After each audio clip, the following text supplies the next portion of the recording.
Non, je trouve pas. Je trouve pas. C'est une très belle équipe qui a beaucoup de qualité. Mais je trouve que dès qu'on a posé le respect, surtout en deuxième mi-temps, on les a fait très mal. On a joué nos contre-attaques un peu plus concentrées.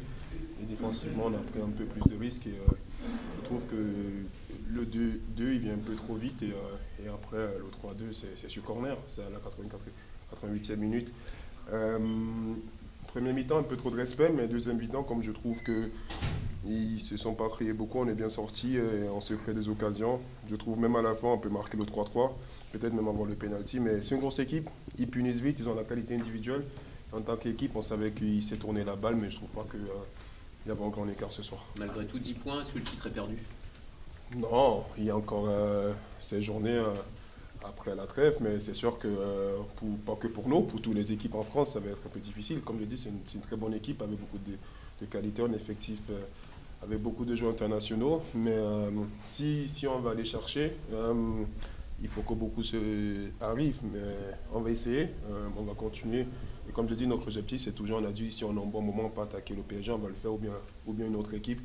Et là, on va essayer d'analyser cette première saison, se récupérer et après essayer d'enchaîner les autres matchs comme on l'a fait. Après Marseille et Benfica, vous menez au score et encore une fois, vous perdez un match dans lequel vous menez au score. Qu'est-ce qui manque à cette AS Monaco?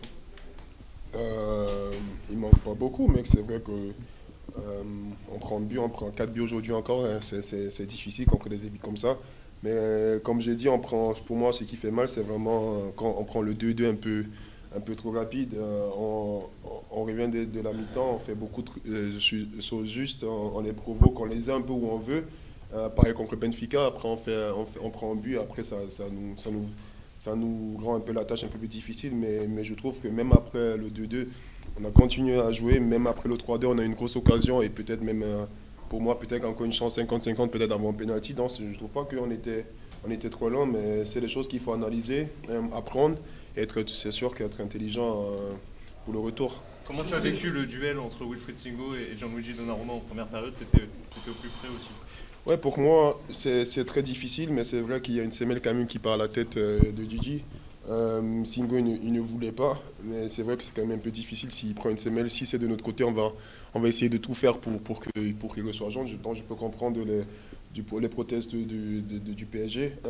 Heureusement que l'arbitre il n'a pas tué le match. Je trouve que c'est quand même dommage si pour tout le monde, si le match c'était en 11 contre 10, parce que pour moi, le premier jaune de Will, c'est pas en jaune, donc du coup je crois qu'il récompense un peu peut-être à l'action. Pour Mais toi, ça mérite pas rouge, quand même? non, rouge parce que c'est pas une action où il veut faire mal, il frappe et après il saute. Et après il peut être invincible après ou bien invisible dès qu'il frappe. Mais pour moi peut-être au grand max ça mérite peut-être jaune, et comme il avait jaune peut-être rouge, mais je trouve que pour moi le premier jaune c'était pas jaune, donc du coup c'est un peu la sensibilité qu'on demande aussi aux arbitres. Au grand match, je rappelle le match Paris-Marseille, Amin Harit il a pris jaune au milieu, tout le monde a crié. Donc aujourd'hui. C'était le même arbitre d'ailleurs. Ça, je ne sais pas, mais après on a demandé la sensibilité. Aujourd'hui, peut-être ça a tourné de notre côté. On est content, mais je peux comprendre les protestes de l'autre côté. C'était ce fait de jeu dans la surface à la fin où Marquinhos tacle, pour vous il y a pénalty?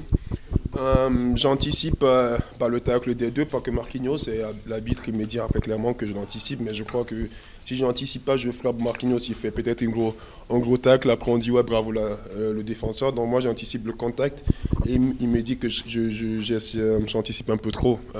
Comme j'ai dit, c'est en 50-50, il a décidé comme ça et on doit l'accepter. Merci le fait de ne pas avoir gagné les dernières grosses affiches qui viennent de se passer, que vous n'avez pas réussi à en gagner, est-ce que ça veut dire quelque chose ou pas particulièrement pour toi et pour vous? Non, on est une jeune équipe, on a des ambitions hautes, on a quand même gagné, on a quand même 10 points en Ligue des Champions, donc c'est aussi des grosses affiches. On est une équipe jeune.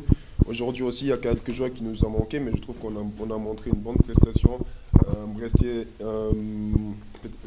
focus dans nos qualités, dans notre style de jeu.